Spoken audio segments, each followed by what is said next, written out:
Values. And I'm proud to have her here today because she not only provides me inspiration, but whenever I see her on Facebook, she gives me a good laugh. So without further ado, I will introduce Ayesha Kreutz.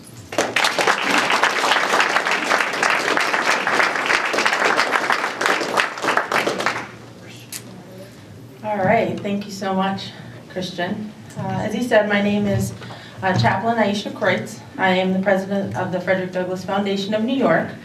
And I always like to start off by just giving thanks to God. He is the source of all that I am and everything that I do. So all glory be to God, all honor and all praise. I also want to thank my husband, Matt. He's over there. He's with me tonight, and we travel together as much as God allows. And he really is the strength of our family. And I wouldn't be able to do the things that I do or say the things that I say without him there holding our family together. So thanks, hon.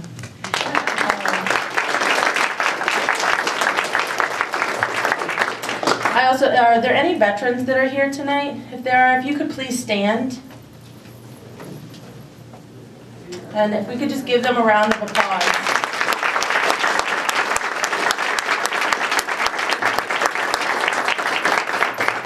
It's only because of the great men and women like those people here tonight that we're able to stand here in such freedom and gather the way that we can today. And I also, lastly but not least, want to thank the UB Students for Life for having me here. Christian, thank you so much. You also give me inspiration. It's great to see so many young faces here. I love that. And I just, I'm very honored to be able to stand in front of you guys and all the things that you guys are doing. So keep up the good work, and thank you so much for allowing me to share my heart tonight. As I begin, I want you to think about these words. Faith, family, and education are the key to life, liberty, and the pursuit of happiness. And without life, nothing else is possible. I have no doubt that God never intended us to violate this fundamental truth. It is the sixth commandment, after all, that tells us that we should not take innocent life. Today, we're always hearing this term, social justice. It's become like this social buzzword, right? That means I care, some group cares, all of those things. But typically, this form of social justice is a fraud in its essence. In regards to abortion, it claims that women aren't equal in society unless they have the right to kill their unborn. It never addresses the ills that fall upon a society in which many women silently suffer after they have the abortion. How can we call ourselves civilized people as we create a culture of death and rejection? We continue to replace absolute biblical truth with a hodgepodge of moral relative codes of conduct issued by everyone's own personal Jesus. We're casting aside the most basic and essential premise of civilization, the respect of life, and innocent life at that. Society depends on people all living by the same code of conduct. And in the past, it was largely people would learn that at church, but a smaller and smaller percentage of people are going to church, and some of the churches have even sold their souls to adopting the social justice movement and its postmodern moral relativity to replace God. They do this to attract those that, for whatever reason, can't live by the laws of God, but it just seeks to increase the population that has cast off the yoke of moral uprightness that God has called us to wear. True, that yoke is very uncomfortable at times, but it's necessary to keep us civilized. Man without restraint is an animal capable of many god-awful things. And it can be seen anywhere that we can, as they kick God more and more out of cultures. The socialists, nearly 150 million people were killed, slaughtered, and starved to death by godless communists, the godless Nazis, in just this last century alone. So as we slouch towards Gomorrah, as Judge Robert H. Bork described in his book, appropriately titled Slouching Towards Gomorrah, I will argue that in order to understand abortion and its effects on society, we must go back and look at those that brought it to us and their motivations for doing so.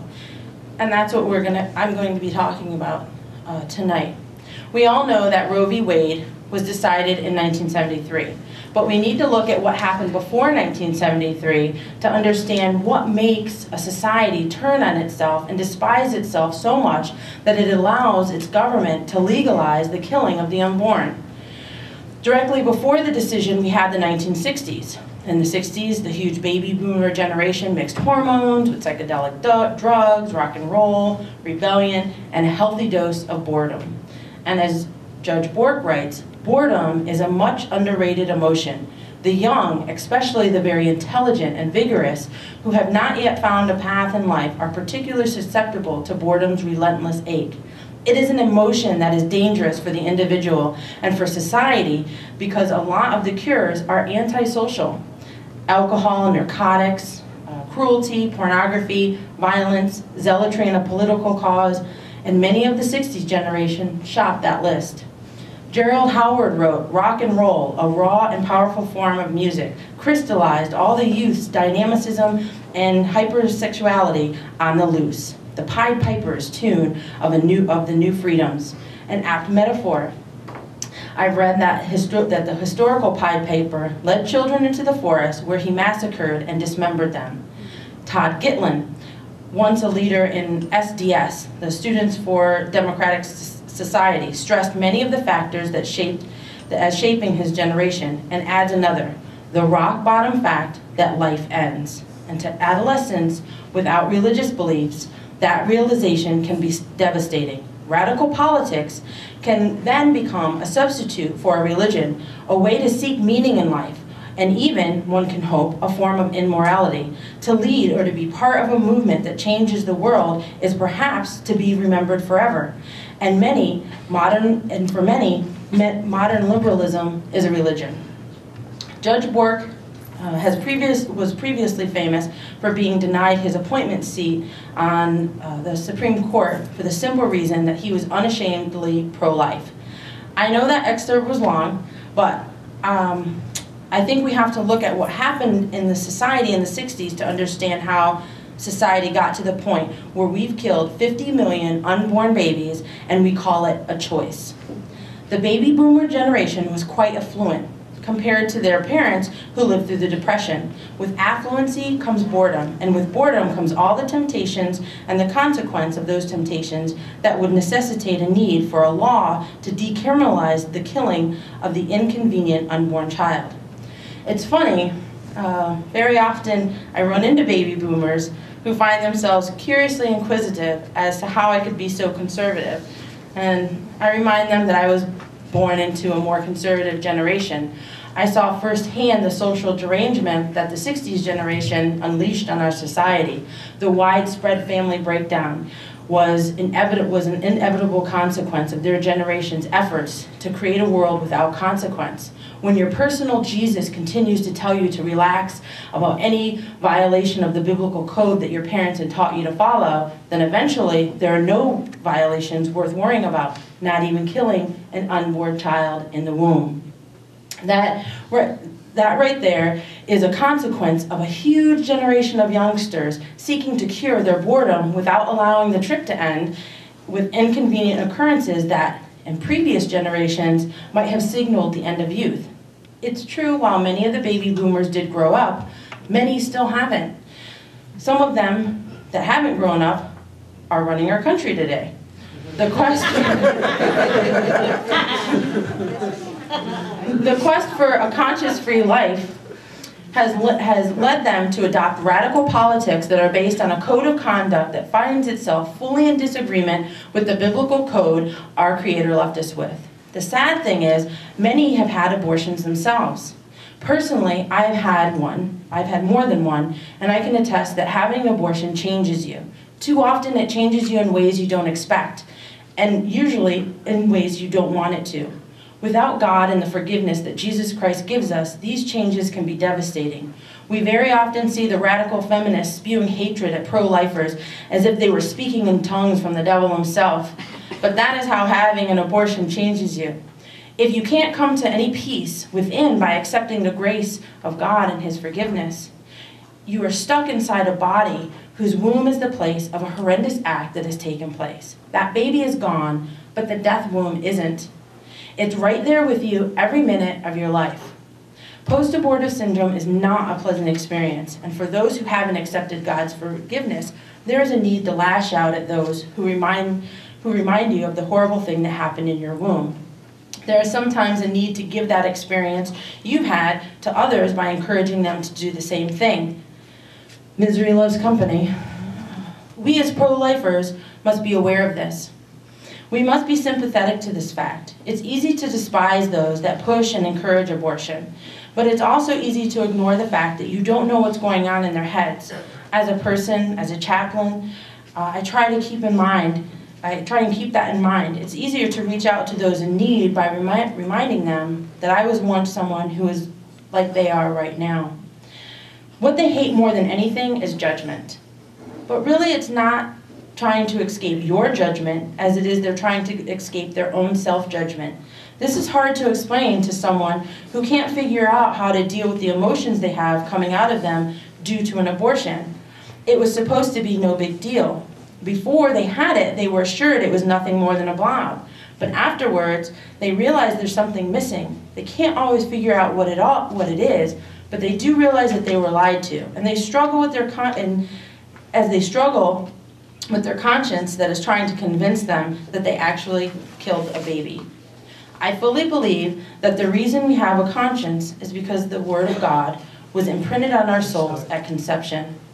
And without one, we'd all be psychopaths. A psychopath without a functioning conscience has been fully reprogrammed. And most of us fit in the middle. We have a conscience, but we occasionally fight with it and with the rationalization of our sins. And in any case, there are many, many women walking around our country dealing with this metaphorical, bloody stake to their conscience. There are many ways to deal with it, as you can imagine, but we too often think that abortion only affects the child that dies, but it also affects the mother that let it die. She goes in thinking that she'll come out a woman without a child. But as I write in my essay in the book Life at All Cost, edited by Dr. Alveda King and Dr. Laverne Tolbert, this woman eventually realizes that she's really a mother of the dead child. And that needs to be mourned. And at least that was my realization. Those that run from this realization too often try to convince others to do the same thing that they've done. But for people like me, I want to do the exact opposite and help them avoid this fate. Furthermore, we very often neglect the effects of abortion on the father of the child.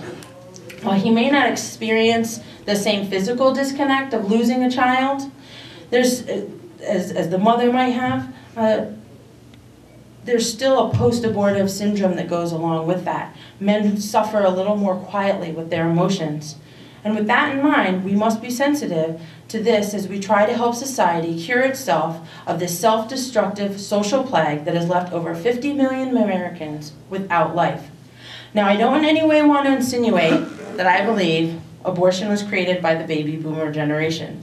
It was a bubbling poison in the American culture before it actually became illegal to make abortion illegal due to the Supreme Court's ruling. In fact, abortion and baby killing existed before America was even conceived. In 2 Kings, we read about the king of Moab offering his son to the demon god Chemosh by burning him. In Leviticus chapter 20, we read about how God denounces the demon god Moloch by name. And as Dr. Laverne Tolbert writes in Life at All Cost, God further warns that he will cut off the people of God, not only the one who practices in such sacrifice, but all of those who close their eyes to the man when he gives his child to Moloch. Leviticus 24. But we as humans too often ignore the Bible and create our own morality to suit our purpose here on earth. In the 19th century, the eugenics movement was begun by Francis Galton, who is considered the father of eugenics. He made his family fortune from the slave trade. Incidentally, he was Charles Darwin's cousin, and while Darwin's theories are taught to our children as fact by order of the government that has chased God out of all curricula, Darwin's motivation to develop part of his theory is left out of these government-mandated teachings. Darwin contended that the man evolved from apes in order to argue that the black man is inferior because he is somehow closer in genetic evolution to the ape. And for that reason, there was no reason to grant the black man equal rights in society, even though he was no longer a slave. That's right, I said it. Darwin was a racist making arguments that his slave trading cousin was using to justify his efforts to eliminate the black man from society. One must remember, during the time of slavery, the slaves were considered property. Once they were freed, they became liabilities.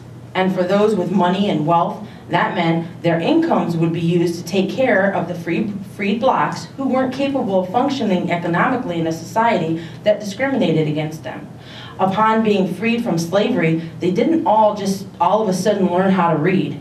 Frederick Douglass was taught to read by his slave master's wife against the will of his slave master, but he was an exception. Those that owned slaves kept them illiterate in order to keep them from desiring or seeking freedom. Therefore, those that had wealth had to protect that wealth. They needed to fund something that would keep the cost of civilization down by getting rid of black people.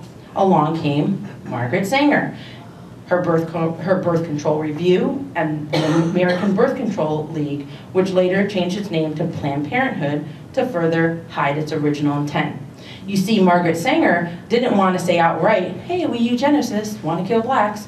They stated that their goal was to improve society by improving the genetics of the population without describing their methods in detail. She used euphemisms for blacks. She called them feeble-minded, the shiftless, the poor. Planned Parenthood emphasized the quality of life in these arguments for sterilization of the poor and their elimination. This was her solution for the poor, and today we hear this mantra more and more. Planned Parenthood was the front group for the American Eugenics Society, to which Sanger belonged. As well, T. Lothrop Stutter and Eugene Fisher were members. They were supporters of the Nazis. In fact, Stutter met with Hitler and Himmler, who consulted him in their efforts to eliminate what they considered the weak link in the German population. And this was all funded by big money foundations in America, including the Rockefeller and the Carnegie Foundations, the natural allies of the Nazis with the American eugenics movement. Incidentally, the company that made the Nazi death camp gas, Zyklon B, was IG Farben. It later became Hoechst AG. Hoechst AG then bought Russell Uclef, the French pharmaceutical company that makes RU-486, or the chemical abortion pill. And again, there is a Rockefeller connection to IG Farben. Furthermore, it's not spoken of much, but Margaret Sanger actually called for the US government to set up camps for the illiterate, the paupers, the unemployed, and those the state labeled feeble-minded. It's probably just a little more evidence of the well-known mutual admiration the Nazis and the eugenics movement had for each other. While Sanger's efforts weren't ultimately realized, there was mass sterilizations of black women, and it continued. One of these was Elaine Riddick. She was raped, impregnated, and the government told her grandmother that if she didn't have her sterilized after the baby, that they would take her benefits away from her. She was 13 years old, and the grandmother, against her, didn't tell her daughter, but they did do it out of fear of starving, losing those benefits. The government, guided by the eugenics movements, told the grandmother that the little girl was feeble-minded because she had never done a day's work, and she was 13 years old. In the movie Ma'afa 21, it's a movie that we show often, Elaine Riddick talks about her experience. She says, "They cut me open like I was a hog. I didn't know nothing about this stuff." Incidentally, the North Carolina eugenics wing that did this to her was financed by Clarence James Campbell, an heir to the Procter & Gamble fortune. One would think that if you're selling soup, it might be a little bit more profitable for you to have more people to eat your soup, but that's just me. Too many of the wealthy elites put their money towards programs that fund the culling of the black population. even today, consider the fact that Bill Gates, Warren Buffett, Ted Turner all donate millions and millions to population control programs. But it didn't stop with Elaine Riddick. Many poor blacks were told if they didn't get the sterilization and have their children sterilized as well, they would lose their welfare. Well, then along came the birth control pill. Originally, the eugenics movement hoped that it would be used by blacks, but to their unpleasant surprise, it was embraced by whites. The blacks didn't want to reduce their population and give up what little control that they did have. They were then calls to put birth control into the water system and then have blacks and the poor come and have to petition to the government in order to have the right to get pregnant. And I'm not making this stuff up. This is what was happening in America in the 60s, that era. And I know some of you may be wondering, why am I talking about this? And I'm getting to my point. The next level of extermination of the movement is, as we all know, abortion. This is what they considered the final solution. And I'm sure most of you are familiar with that term, or at least you should be. If they weren't going to kill the blacks after we were born, they were going to get it while they were still in the womb. Did you know that before Roe v. Wade, there were 5 whites having abortions to every 1 black having an abortion? Before 1973, the black family was as intact as the white family in America. And keep that in mind, because after 1973, it all changed. Now, I just want to read you a few statistics from an article from my dear friend that I love and is truly amazing, Reverend Walter Hoy. He does the Personhood Movement, and he's also Frederick Douglass Foundation of California leader. In 1973, over 14.5 million black babies have been killed by abortion. That's 1,200 black babies a day. Blacks account for 13% of the population, but 30% of the total abortions since 1973. And today that number has risen to 37% of all abortions in the country that are performed on black women and their preborn children.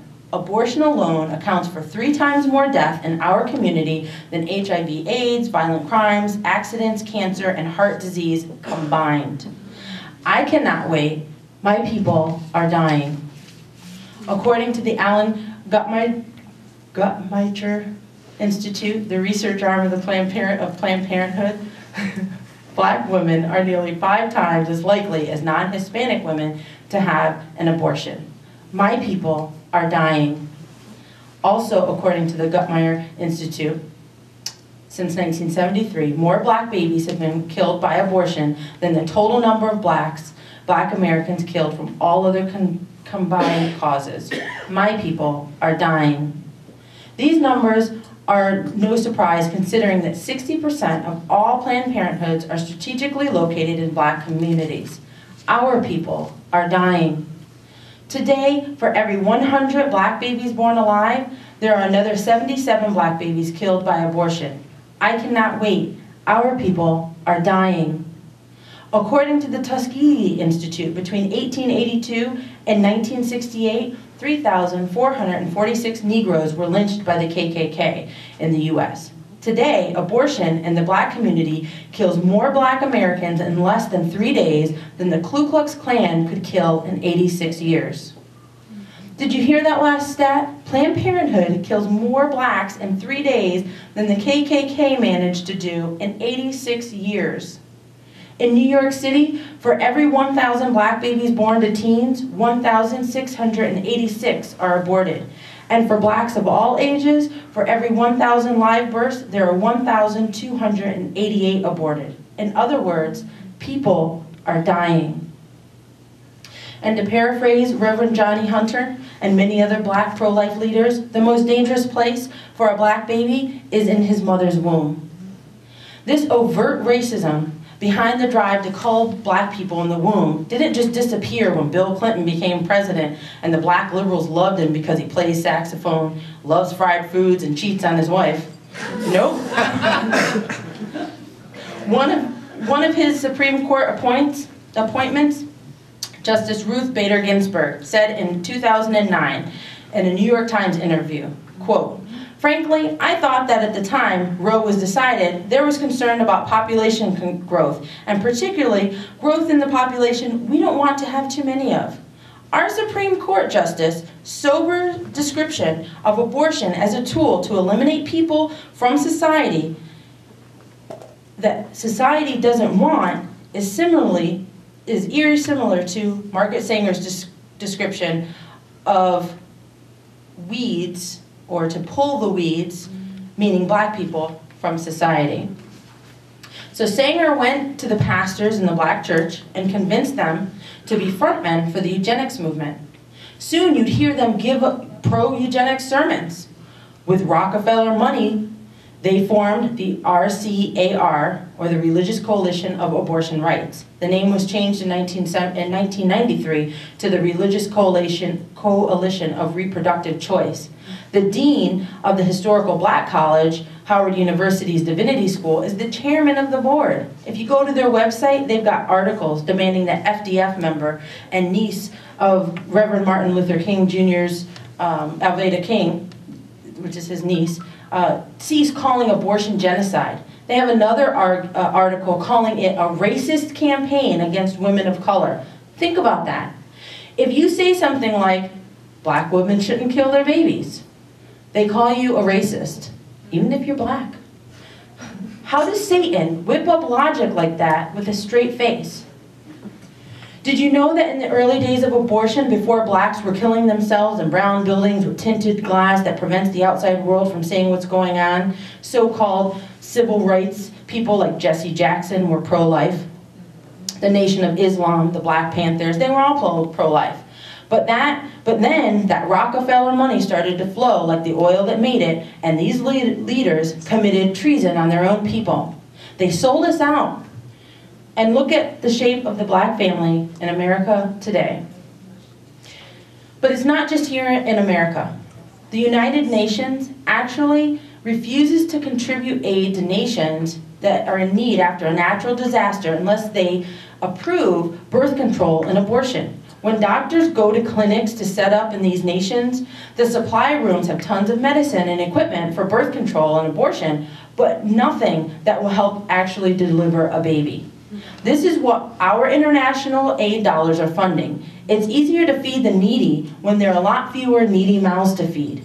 Listen, I could go on and on and on regarding this, but I just wanted to give you a taste of some of the educational truths that we at Frederick Douglass Foundation use as an educational foundation in our efforts to help America realize the real history and the real motivations behind the genocidal plague that has killed 50 million people here in America in the last 40 years. 50 million people are a lot. Those are dictator numbers. Hitler killed 13 million in death camps. Lenin notched 7-8 million. Stalin was up into the mid-40s. Mao might have gotten around 50 million kills, who can say? The important part is, not even the worst genocidal maniac in our world's history have beaten the kill numbers of the abortion mills in America. What does society do? What are we to do about this? We have to ask ourselves, what did the titans of industry from yesteryear get for their money? Has the money Bill Gates, Warren Buffett, Ted Turner used to cover the abortions of those that they don't want to feed really been worth the investment? Consider this. What does the treatment of abortion as a civil right do to the developing mind of a young man? He suddenly feels entitled to being able to coax his girlfriend into getting an abortion when she gets pregnant, because the consequence of that life change that fatherhood would entail would be too great. There's very little pressure on these boys to man up and accept their role as father. And this pressure pales in comparison to the pressure on the pregnant woman to actually get the abortion. This is the case now, even more than it was before abortion was turned into a rite of passage, especially in the minority community. Back then, the black family was intact as the white family. However, now, over 70% of black children in America are born out of wedlock. Over 70% of black children in America grow up without fathers in their home. Over 70% of all men in prison in America are black. Over 70% of those black prisoners grew up without a father. Are you seeing a pattern here? The boy today is taught early that he doesn't have to be responsible for the children he creates, especially by the fact chances are his own father wasn't even around. With teenage black unemployment over 44% right now, chances are he doesn't have a father keeping him straight, he doesn't have a job to keep his hands busy, he doesn't have a child who expects him home at night, he doesn't have a girlfriend or a wife who expects him to be there, and he's well aware of how to talk a girl into having an abortion if he slips one past the goalie. His hands are idle, and idle hands do the devil's work, and the prisons are filled with boys just like this one. It's very easy to live up to the expectations when the expectations are so low. And this is how too many blacks in America suffer from the soft bigotry of low expectations. And what does this teach him about life? When society teaches him that it's all right to take the life of an unborn child, what kind of lesson is that? This is the same society that's run by a government that gives his mother and many of mothers that he knows benefits. He's not so dumb as to conclude that the child was guilty and deserved to die.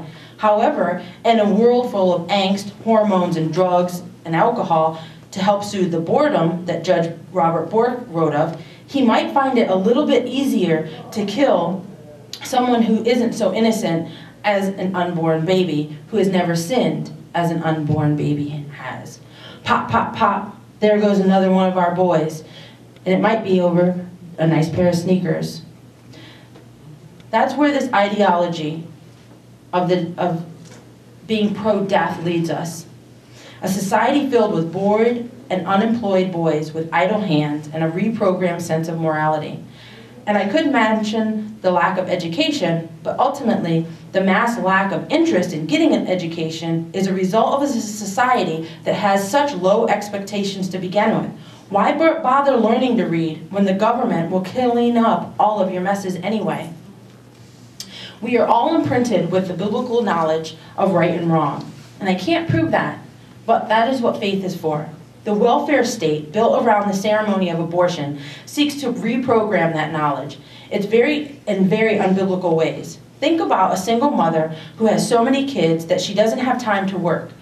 It's a simple fact that many of the fathers of those children don't step up because they're convinced that if she didn't have the abortion, that child is no longer his problem, but her problem.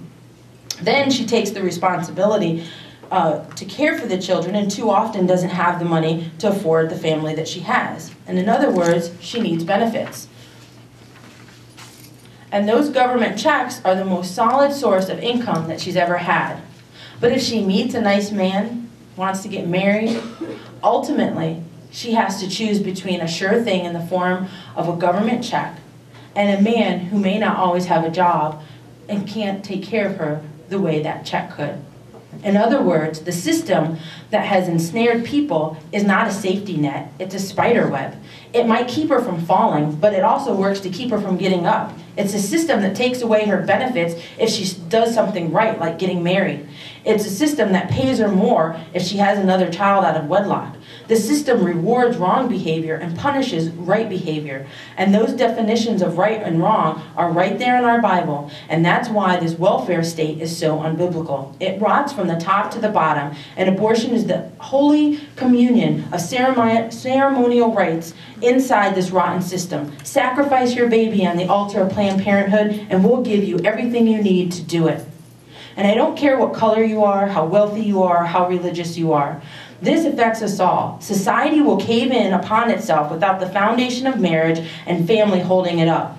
The abortion numbers for the black community are extremely high, but the numbers for whites are high too, and Hispanics are getting right up there as well. The Hispanic family, as it becomes more and more Americanized, is becoming more and more disjointed, just like the black family has done before it. As a spider web of the welfare state sucks them in, it will just get worse. And as part of this misguided form of social justice, we have white women leading the charge, dressing up in vagina outfits on the Washington's lawn, demanding free on-demand abortions. However, should we just resign ourselves to the social black hole that will ultimately swallow everything that's good in America, or should we fight like the future of the world depends on us? For me, it's the latter. I've had 2 abortions. I no longer seek to justify and rationalize it. I was lied to by many, but it was my seeking of forgiveness that has brought me to the place where I can stand here before all of you fine people. And that's the message we must carry. It's not one of judgment, it's one of salvation. Salvation is there for anyone who seeks it. But how do you convince, the ultimate question, right? Your atheist friends who have no faith in anything other than the world needs to shed some mouths to feed and that abortion is an effective way to do it? Well, you need to know their weakness. They don't like normally being thought of as a racist. So enlighten them to some of the statistics I listed off earlier. And remind them that Planned Parenthood kills more blacks in 3 normal days in America than the KKK killed in 86 years. Then you say, if you support that, you're not only a racist, but you're a generational genocidal racist. Then they'll say that we can't afford to feed all those children, and blah, blah, blah. So you follow up with one last thought. So you agree with the KKK that those black babies should be killed, and leave it at that. You won't convince them, but you'll have planted a seed. Chances are that fact alone might help them rethink their social programming. Look, you're not going to fix the soul of America in 3 days. But if we don't look for new ways to attack this plague, we'll never be able to fix it. It was once said, if slavery is not wrong, then nothing is. Well, today, I want to leave you with this, using the whole idea of social justice. If abortion, the killing of an innocent, helpless, and voiceless child, is not wrong, then nothing is. It is up to you in this room to pick up the mantle and fight. The country needs you to fight for what is right, and fight for what is right in the biblical sense, not as determined by man, corrupted by the pleasures of flesh, seeking a life that is free of consequence. Life is precious, and anyone who rationalizes the extinguishing of the life of an unborn child should realize they're doing so with the arguments of Satan. There's nothing biblical that justifies the killing of an innocent child. Thank you. Have a wonderful night, and may God's holy fire rain down on you, consume you, and motivate you to fulfill your kingdom purpose.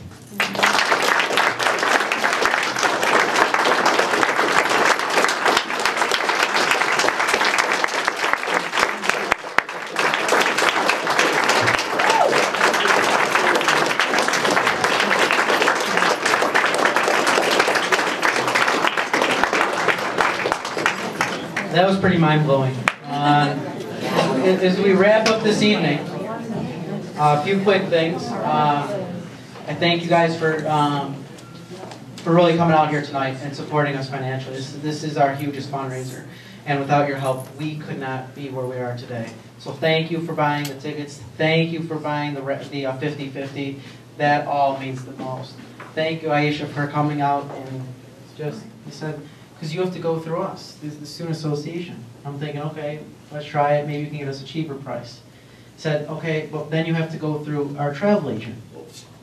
So I have to go through Student Association, who goes through the travel agent. All right. So at Canisius, the travel agent usually gets them a lower price. Be ready to pull your hair out.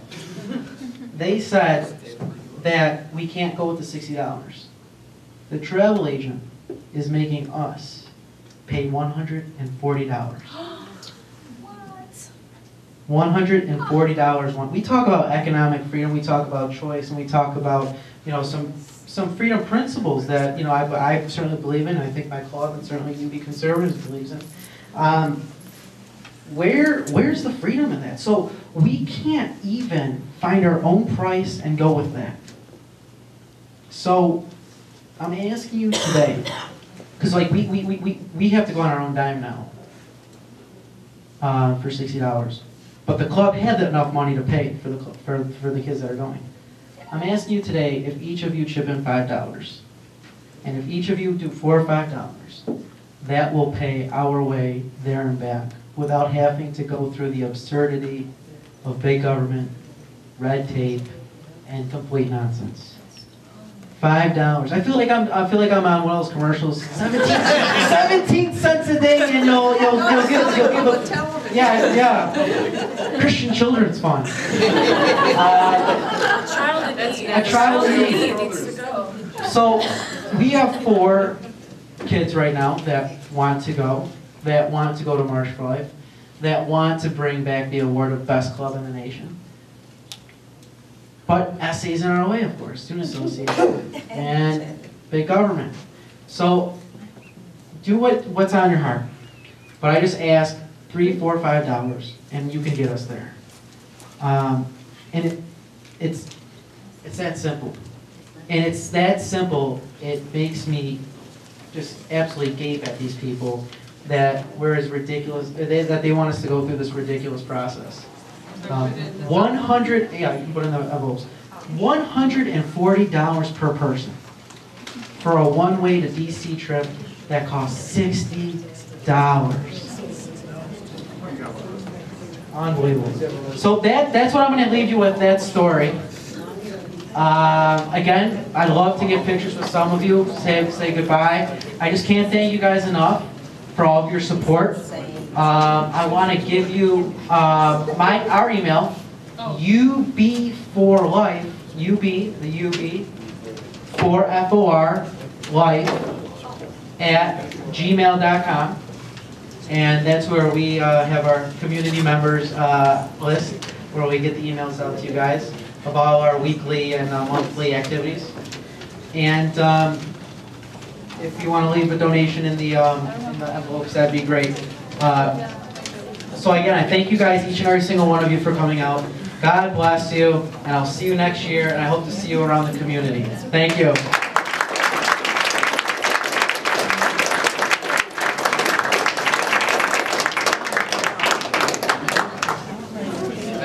Yeah, big boy.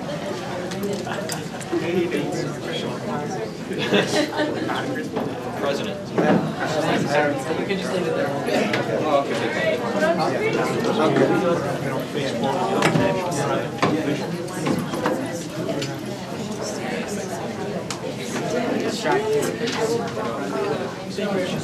And then I want to get this on your table. It is on the website? Okay. All right, bring it in. You be concerned. Thank you.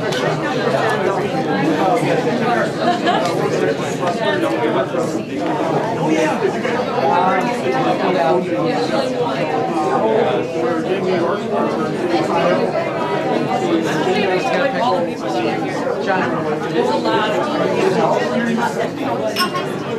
Next week.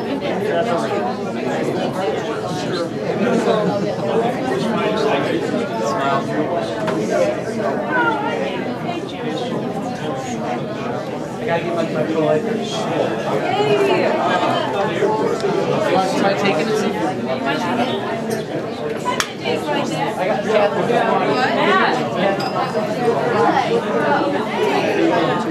Catherine, seriously, well, actually, promise me. She's gonna get I'm just asking one for babies. Oh no, Steve. I've been meaning to do that all time. Someone's gonna fix that.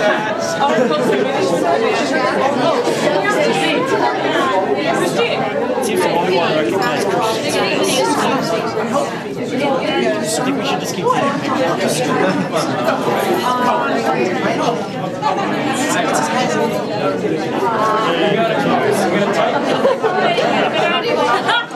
know what to do. I know basketball.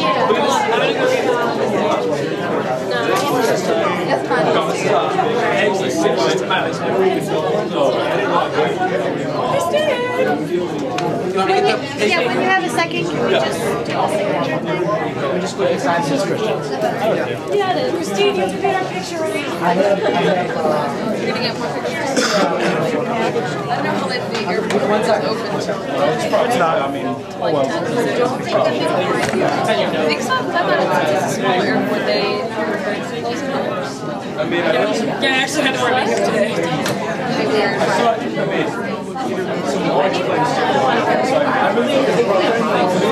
So good.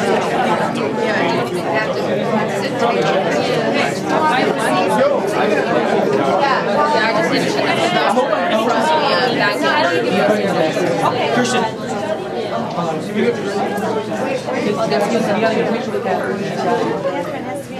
Wait for Catherine.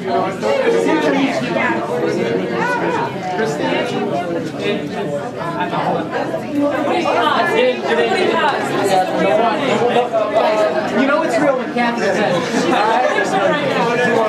This is epic. There you go, I got it.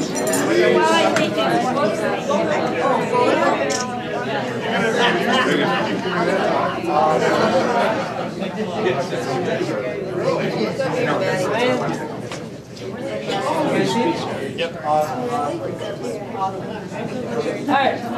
We're sorry.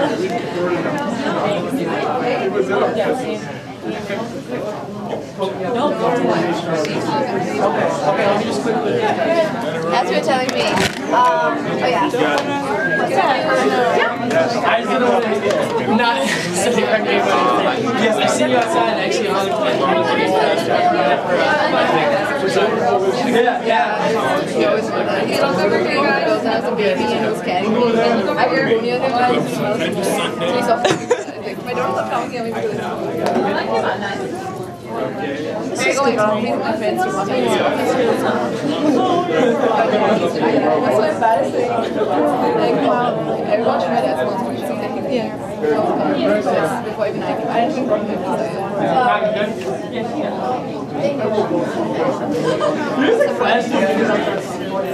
Tell me when your dad's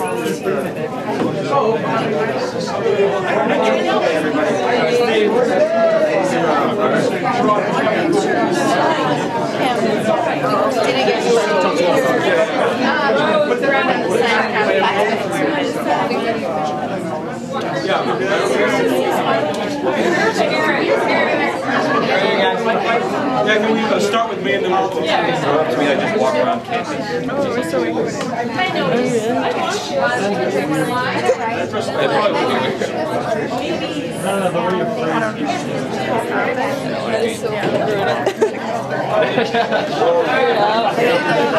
I just looked at the mirror.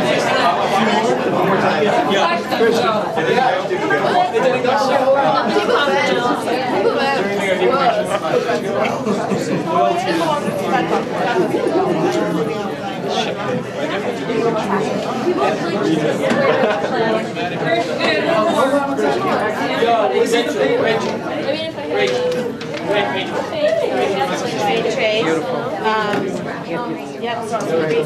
want me to write on there? That's in there right now. That's mine.